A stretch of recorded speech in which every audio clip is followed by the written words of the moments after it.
there were all these little things that I didn't know. And unless you have like a bra fitter mom, I think, then you don't know these things. They're not widely available. They're not really out there. And so the idea with ThirdLove and being direct to consumer was that we had this direct way to speak to our customer, to educate her, to bring her along the journey, to make her feel really comfortable.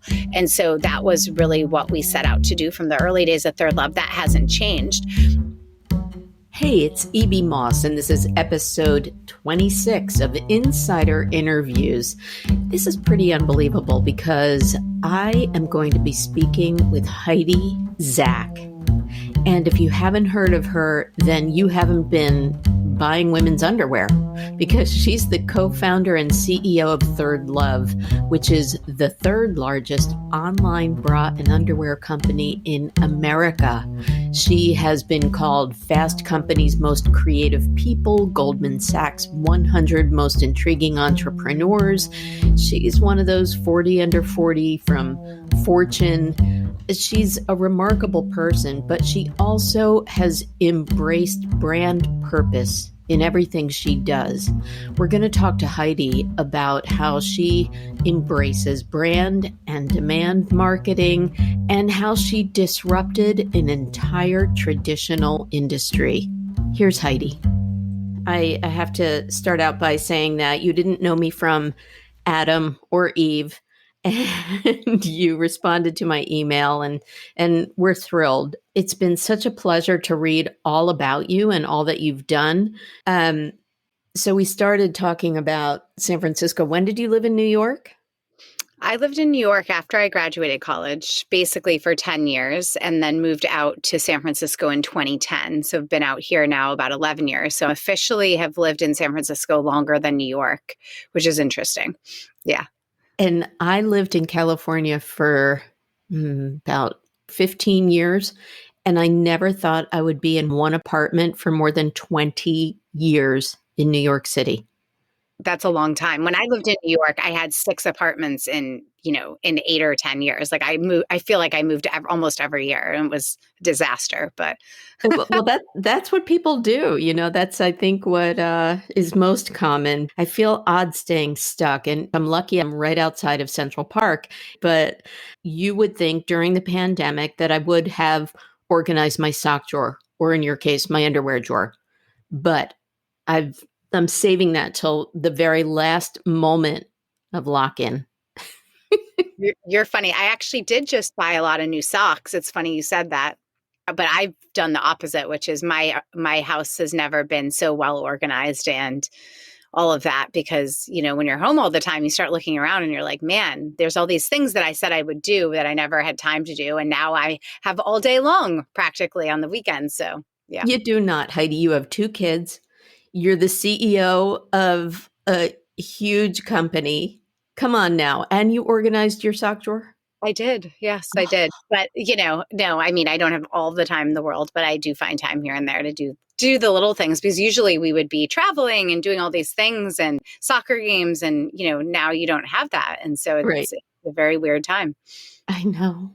Well, Heidi, you have shared a lot in many, many extraordinary interviews about how you built ThirdLove. As we said, it's the third largest online bra and underwear company in America. Yay, you. And thank you. And I definitely want you to talk about some of that evolution for our conversation. But I really want to focus on the proverbial softer side of you and your company, your approach to marketing and to brand purpose. So can we start with the woman behind the brand? You are the proverbial small town girl, and you grew up to be a badass woman and the first to disrupt a traditional industry. Tell us a little bit about that path. Yeah, so I grew up in a small town outside of Niagara Falls, New York, called Youngstown, which is on the Niagara River and really overlooks Lake Ontario and Toronto, so the U.S. side of the lake. And my town was 3,000 people. So my first job was working on a farmer's market. There's a lot of farms actually in Western New York. But I kind of always knew I wanted to get out and do something different and be somewhere different. And after college, moved to New York City and kind of did some traditional jobs, I would say, banking and kind of consulting and business school and all of these things. And I wasn't necessarily the entrepreneurial type. I can't point to all these moments where it was like, yes, I'm going to be an entrepreneur. It kind of just happened. And so between those experiences, after business school, I was at a company called Aeropostale in New York, right across the street from Macy's on 34th Street was the office. I was there for 4 years and then eventually ended up moving out to San Francisco. And it was really out here where I got bit by the entrepreneurial bug. And really, it was the environment of San Francisco. I mean, it's a very, very special place, very unique. And you're talking about kind of 2010. And it was a down market. We were sort of coming out of the recession, but there was a lot of interesting founders building these really cool companies. Like I remember going to my first startup holiday party and I was so excited. And my husband, who's my co-founder, was friends with one of the founders of what is now Lyft, but it was called Zimride at the time. Oh.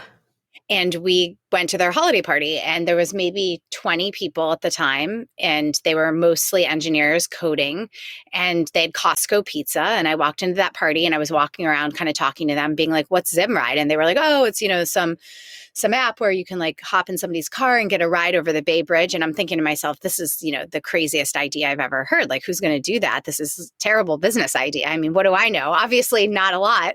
And so through meeting people like that and hearing about what they were building, all of a sudden I was like, why can't I do this? Like, why can't I build something? It looks like a lot of other people are doing this and changing the world. And so from there, I had a bad bra shopping trip and that really spurred me to take a step back. And this is 2012. So again, there weren't a lot of options to buy a bra. I mean, really in 2012, if you look at the landscape, what had existed at that time, there was department stores and Victoria's Secret and some big box, right? Walmart, Target, et cetera. And there wasn't much else. And there certainly weren't, online bra brands at the time. And that was the idea. It was better brand, better product, better online shopping experience for women. And that's what we set out to build. So that's how ThirdLove came to be. Okay, so I've heard you describe it, and that's why I said thank you earlier, because I have been in those scary dressing rooms, but you've described this aha moment. What's it like? Remind people to go into retail. Yeah, I asked this question a lot when I used to speak at bigger conferences. I would ask women in the audience to raise their hand if they had ever been fit for a bra. And I'd say usually it's about half of women have been fit for a bra. So if you haven't, or if you're a man and you don't understand what it's usually like, at a Victoria's Secret store, you usually have somebody with a measuring tape around her neck. And you'll be wandering around the store kind of looking for whatever you're looking for. Generally, I would always be in the camp of trying to avoid talking to somebody. And, they come up and they're like, oh, do you need to get measured? And you're sort of like, no, maybe, which is what I did on my last VS shopping trip. Or you're like, yes, I want to get measured. And then they're in the fitting room with you, right? So they're measuring you, they're kind of poking and prodding. Or a really good bra fitter actually doesn't need a measuring tape. She'll sort of size you up in the bra you have on. And she'll see what's wrong, right? She'll see if you have cup gaping or your straps are slipping or if you're overflowing or all the things that can happen. And actually all of those things that a really experienced bra fitter would notice is what went into building our Fit Finder, which is now our fitting room, which we launched last week. And so the really good bra fitters, it's like magic. If you found one of those women, they bring you this new size and style and you try it on and you're like, oh my God, like I didn't realize I was whatever size in this bra it fits totally different and I look great. And so it could go one of two ways. So I think it's either like you get that really experienced bra fitter and it works, or you end up probably with whatever they sell in the store that they have a lot of, which for me was like a 34B, which is not my size, but it's a very popular size and it's a very well-stocked size. So there's a lot of women walking around in these really common, quote unquote, sizes because that's what stores have. So there's a lot of things that can go awry, but bra shopping is not fun. Let's just put it that way, right? And women tend to dread it. You don't wake up in the morning being like, yay, today I get to go buy a bra. It's always kind of something that I think most women dread doing. Yes, and bathing suits. Yeah. Totally. Oh, so I'm completely on the same page. And I learned a lot about bras over my entire lifetime of having to buy them, but in little doses at a time. So I didn't know that if the strap rides up in the back, that's a sign of bad fitting. I didn't know that until like 4 years in, that cup gaping was a thing until 8 years. So I go to your site and there's a whole little chart. And as you described, Fit Finder launched recently. And there's, illustrations. Oh, that looks like me. And this is what I have to shop for. So we used the word disruption before. What's your definition of D2C? You have said famously that that phrase didn't even exist when you launched ThirdLove. So, how do you describe D2C then? And what does it look like now? So I guess for us, when we were building ThirdLove in the early days, call it like 2012, 2013, 2014, when quote unquote direct to consumer really wasn't a term yet. It's interesting because I remember looking at the landscape being like the brands we were looking at, right, which were selling to women at the time were a Birchbox, a Rent the Runway, Warby Parker just had launched. So those were kind of a few of the names. No one was really vertically integrated in apparel in any category for the most part. And so what we set out to do and why it was important is having this direct relationship with the customer, especially in a category where we felt, to your point, education was lacking in a huge way. Even for me, like I said, until I started ThirdLove, I was wearing the wrong bra size. Until I started ThirdLove, I had never had a lace bra that I actually loved that fit me. Until ThirdLove, I was wearing my bra the wrong way. I was putting it on the middle or the tightest hook when I got it. And that's not how you want to wear a bra. You want it to be on the loosest hook, and it should be snug when you buy it. And then over time, as it wears, you move your hook in. And so there were all these little things that I didn't know. And unless you have like a bra fitter mom, I think, then you don't know these things. They're not widely available. They're not really out there. And so the idea with ThirdLove and being direct to consumer was that we had this direct way to speak to our customer, to educate her, to bring her along the journey, to make her feel really comfortable. And so that was really what we set out to do from the early days of ThirdLove. That hasn't changed. I think what's interesting today as you look at the broader market is what we've now seen is anything can be D2C. You name it, it's D2C. Any category, I mean, even categories that you wouldn't have even really thought about, they're all, everybody's D2C and in some way. And even the big old school brands are now leaning much more heavily into D2C too, right? Because they need to. And COVID and the pandemic has furthered that. So it's been quite a shift in the market. If you think about 6 to 7 years ago to today, it's dramatically different. Yeah, yeah. So I want to talk about some early stage tactics that you used, but first I want to talk about how you had to get over some other hurdles. And another famous story that you talk about is being a woman seeking financing from primarily men. And we should note that McKinsey tells us that even with a 20% bump over last year, women are still only 21% of the C suite, which is crazy making to me. And by the way, most of those women are white, but we're going to get to that later when we talk about brand purpose.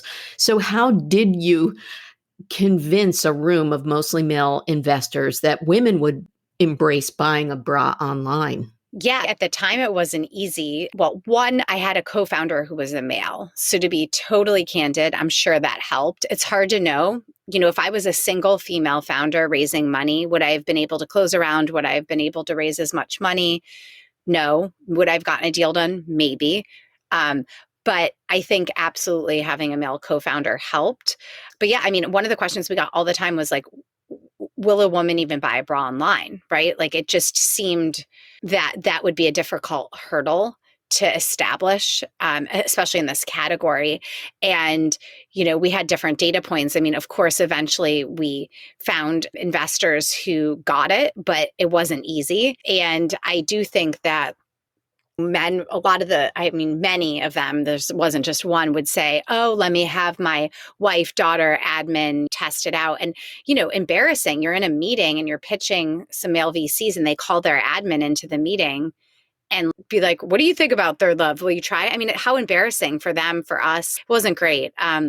Now, flash forward to today, I don't think you see that happening. What I'm describing, I think it's changed a bit.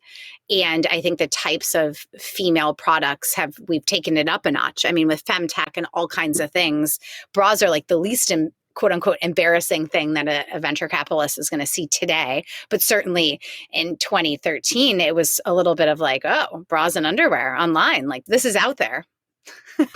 That's remarkable, the rate of change. And literally, you go from having, all right, a lifelong experience of the bra shopping dreading to the kind of hanging out with the guys who created Lyft and thinking about disruption to becoming ThirdLove. It's huge, Heidi.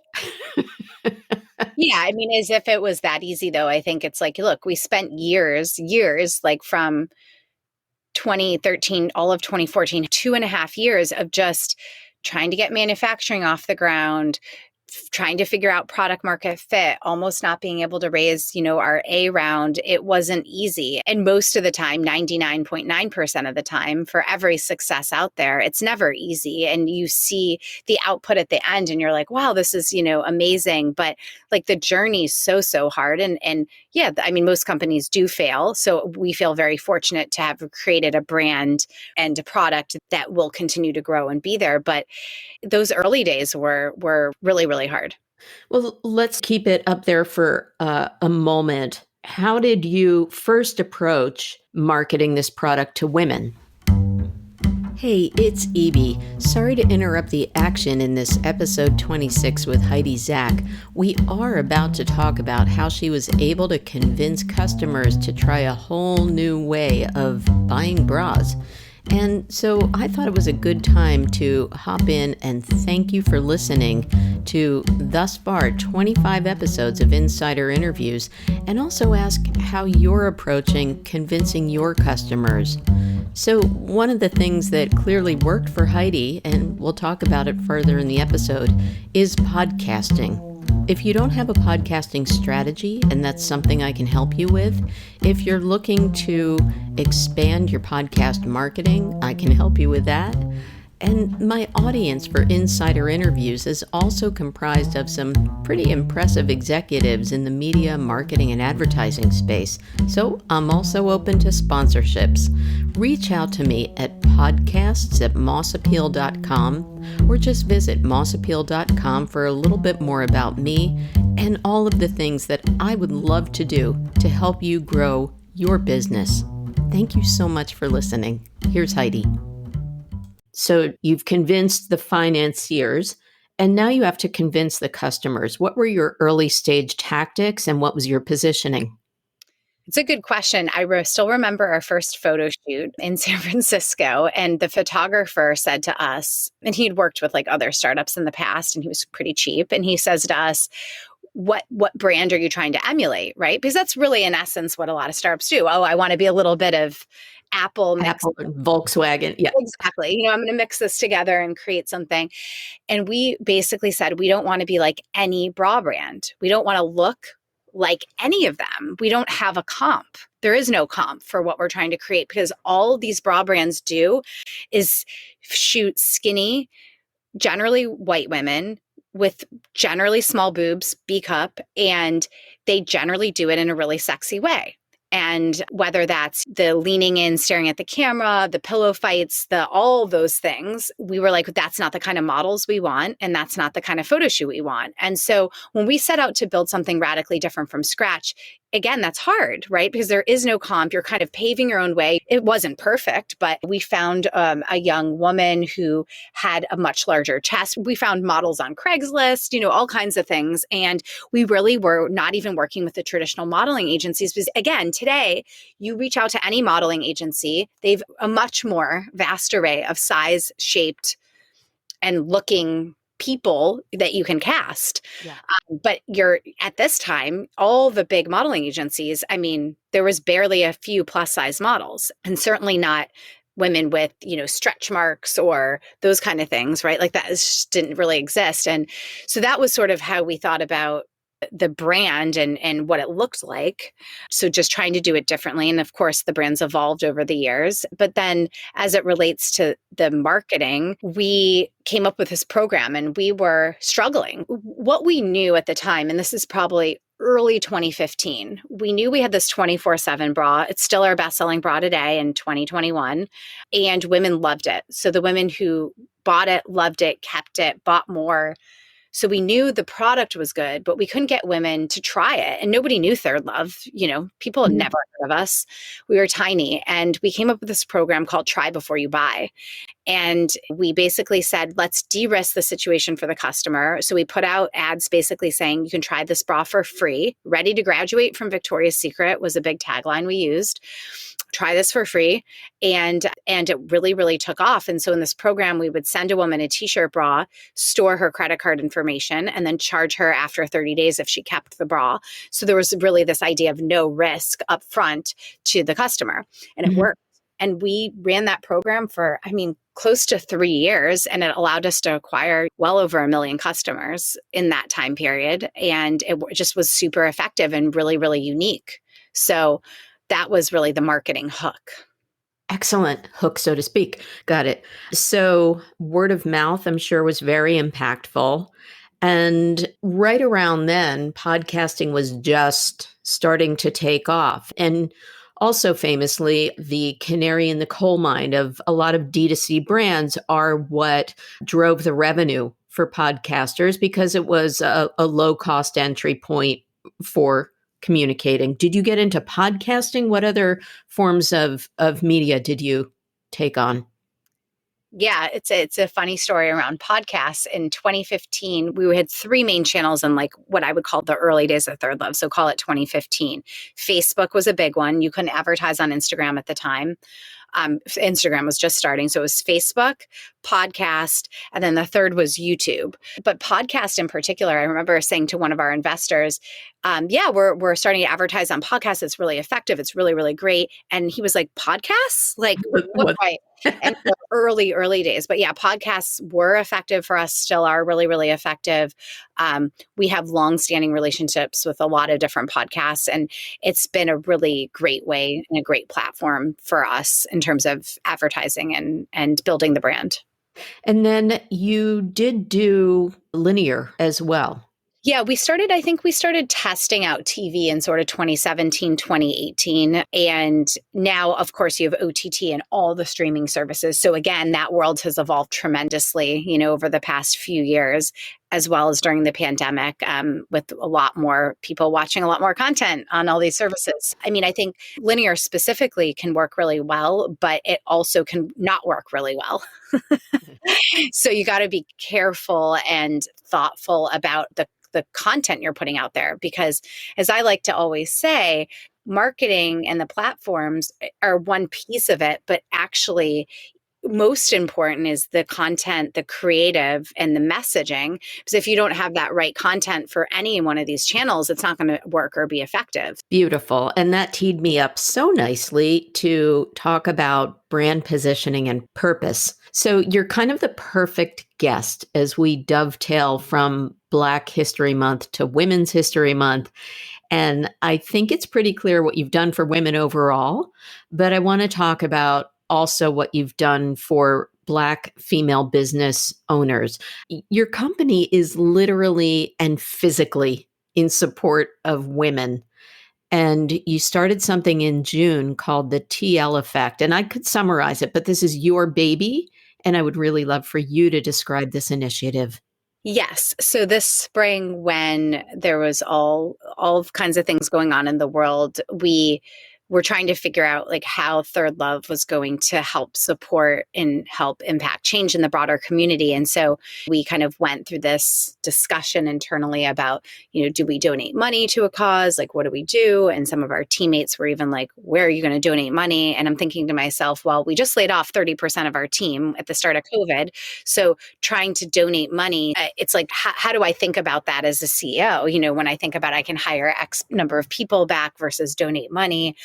And so basically, we just took a second to say, let's think on this and not rush and not just be totally reactive to the moment, but do something that is going to impact change in the long term. So that was really the impetus for us with the TL effect was what's a program, what's something we can do as a company that one, lets our team get involved, two, creates some type of actual change that we can look at, hopefully, and see and recognize and see the progress. And three, something that kind of creates a little bit of a flywheel effect. And one night I was at home and the idea came to me because I do some angel investing with early stage companies. And I was like, why don't we create a program where we can help support female founders of color who are early stage? Because that's, a place where we can really make an impact with our team and our company and what we've learned. And we can also promote consumer businesses on our ThirdLove channels and give them a little more of a voice in a crowded marketplace today. So that was really the goal of the TL effect. We launched it in June. We picked our first recipient, Era Sims, founder of QD Nails, and she was fantastic. And so she got a grant, she got mentorship and promotion of her product and brand through the ThirdLove platforms. And so actually, as luck would have it, we just finalized our 3 finalists for cohort 2, and we'll be interviewing and seeing their pitch, and then we'll pick the next finalist for the program.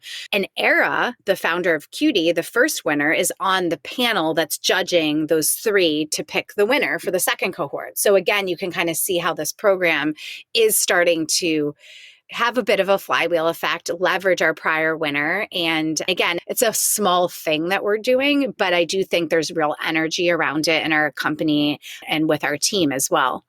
Well, it doesn't seem like a small thing, but I do have to say that I believe you built in purpose from the get-go. And that is a huge differentiator. Everything from the product, where you talk about having 80 sizes and invented the half cup size because you're thinking about diversity in not only women, but women's sizes. And also, as part of what you posted on Instagram tied to the TL effect, I want to read something that you posted. You said, "Our focus on inclusivity has resulted in positive gains for an old school industry previously defined by a narrow concept of beauty." You said, however, the conversation doesn't stop there. We must also include conversations around race, social economic class, and privilege. And then you required all of your employees to take unconscious bias training too. Can you talk more about that? Yeah, so absolutely. I mean, I think that the TL effect is really our outward facing program for the community at large. And then we also wanted to say, what can we do internally at ThirdLove to create even a stronger workforce and understanding of each other? And so unconscious bias was our first training we did for D&I efforts. And everyone knows today what it is, but specifically, if you think about unconscious bias, there's a lot of those biases we all hold. Every single person out there has them. Sometimes we don't even realize we do. And sometimes we do realize. And so now we're doing some training around microaggressions. What are they? What do they look like? How do we recognize them? And so really trying to help educate ourselves at ThirdLove and push the company and each individual forward, in a really healthy and positive way. And having open dialogues really crucial because if we can't talk about it, right, and we don't know the words to use, then we can't impact change. Do you believe in your heart that brand purpose supports the bottom line? 100%. It's interesting because that, again, used to be a debate, I would say, 5-10 years ago. And I think today it's very clear that the brands who stand for something and maybe stand for something that not everybody loves are succeeding. I mean, Nike's a great example of taking a pretty strong stance. And I think a lot of people were like, wow, they're out there, they're doing it. They're standing for something and it's worked well for them. I mean, there's tons of examples, but I think what's really important is the brand purpose has to be authentic, right? It has to be true to who you are and what you stand for and what you're building. Otherwise it can fall flat or I do think a consumer sees through it. So not every company is going to have obviously the same brand purpose, the same values, the same ethos, but making sure you know what yours is and that you can communicate it again inwardly and outwardly. So to your company, your team, as well as your community, it's important that you have both of those. You're so real woman oriented. I wonder if you use influencers. I mean, Katie Couric is not a bad person to have in your camp. She, I believe, is an investor, and you did a terrific interview with her on Katie Couric Media last year. I'll add a link to that in the show notes. But what about in your marketing outreach? Do you find a place for influencers or not really? Yeah, influencers are huge. I mean, we don't use, I would say, a ton of like macro influencers. I mean, I think we use a range in terms of sort of their following, but we've seen a lot of success also with the more micro influencers, right? Which I would deem to be more like the real women, they're real women who have a certain following about a certain topic, and they act as an advocate or a friend to, the people who follow them. And so absolutely, I think influencers are a huge part of our strategy, but we've done a lot more these days also with user generated content. I think women today, again, are way more comfortable posting photos of themselves in their bra and underwear than they were 5 years ago, when most people might have been like, I'm not. Now today it's like, yeah, I'll do that. Not everyone, but I do think there's a lot more openness to that. So I think even this idea of real women, to your point, the ecosystem has been increasing of content created by users. Yeah. And I won't be doing that anytime soon, but I support those who do. Me too. I'm with you, but Okay. And so we joked in the beginning about organizing our sock drawer, our underwear drawers during pandemic, but how else have you, to use that word, pivoted as a company during the pandemic, both in your marketing and actually your business itself? yeah. So I think on the business side, we really switched in 2020 last year to focusing on profitability, really just making sure we were being as efficient as possible, spending, the right amount of money, not overspending. And we were able to effectively do that quite quickly. And so I do think from a silver lining of COVID, for me, that's definitely one. It's this idea that it makes you relook at every aspect of your business. When something like that happens, you're like, let me take a step back and just like look at everything and then change it, basically change almost every aspect. And so I think there was a very much an opportune moment. I mean, as it relates to product and marketing, we launched our lounge collection yesterday, sleepwear, joggers, things that can go from sleep to outside to walk the dog to a Zoom call. So certainly really thinking through some of the changes in our customers' behavior, what she's wearing, whether that's wireless or sleep, like making sure we're launching products to support a woman with what she needs, right? And then marketing, I mean, we've done remote photo shoots. So if you go check out our lounge and the images are beautiful, those were done remotely with a photographer boyfriend and a woman who may or may not have been a model. And that's how that content got created, a remote photo shoot done basically kind of virtually with our team at ThirdLove. So radically different ways to produce content that you just need to do. So I think there's been a lot of good lessons learned. That's fantastic. And your photography is really gorgeous, whether it is by the boyfriend or the pro or whatever. And I love the variety of models. It reflects that aspect of if you can see it, you can be it. So there's something to that as well. So I want to wrap it up with just a couple more questions.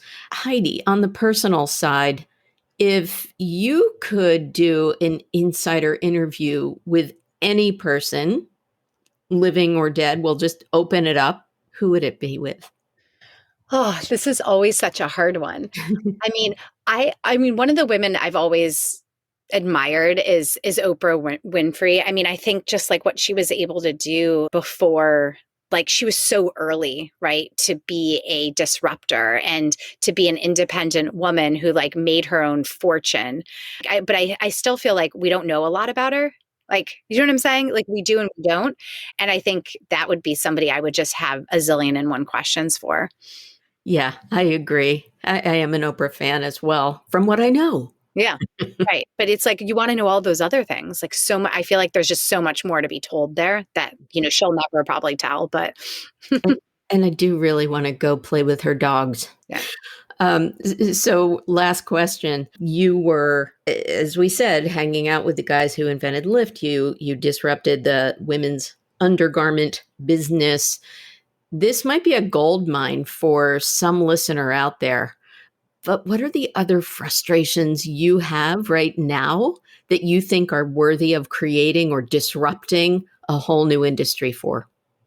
I think the biggest thing that we're seeing right now is and again, it'll be interesting to see how much this changes, but the idea of connection and how you create connection virtually, because I don't think the world will totally go back to how it was. And what I mean by that is like, how do you create these abilities for people to like find each other, to connect, to get advice? And what I'm kind of trying to allude to is like sort of what Airbnb did for properties. It's like, how do you do that for human connection? Ooh. I know that's real high level, but I just think there'll be a lot that we see in terms of innovation in that broader space. And we see some of these things in like the Clubhouse app, right? Those type of platforms, but I'm talking about a kind of a next level to that. Yeah, I just got completely addicted to Clubhouse. And a friend of mine, Joseph Jaffe, said something in a room that I thought was brilliant, which is that it'll be interesting to see what Clubhouse does to things like podcasting, and will it be complementary or will it cannibalize it? It's very easy to hop into a room right now, and I feel a connection with people when I'm in those rooms. So there's something to voice, right? 100%. And also the live nature of it, right? Because there's the idea that you are a listener, or there's the idea of being the participant. And so even if you're not quote unquote participating, right, in Clubhouse, there's an activeness of being present. And so how does that kind of go into other areas? It'll be interesting to see. Do you have any plans to have ThirdLove presence or start a room or a club on Clubhouse? No, we haven't really thought about that yet. I haven't really had a ton of time to explore. To your point earlier, I feel like between ThirdLove and my kids, like I just don't have a ton of free time. And I listen and I'm on meetings all day. So I haven't gone there. But yeah, that's an interesting idea. I'll send you an invite if you want. Awesome. Okay. Well, out of respect for your time and the fact that, oh my gosh, it's Heidi Zak, I'll let you go now with huge appreciation. And thank you so much for your time and all you've done for women and our boobs. Thank you. It was fun to be on here with you. I hope you got some good insider scoop from this episode of Insider Interviews with me, E.B. Moss. And I hope you'll follow Insider Interviews on Twitter, Facebook, Instagram, and let me know if you have a question or suggestion for a next guest. My theme music was composed and performed by the incomparable and Grammy-winning John Clayton. If I can help you with your company's podcast, please find me at mossappeal.com. And thanks again for listening.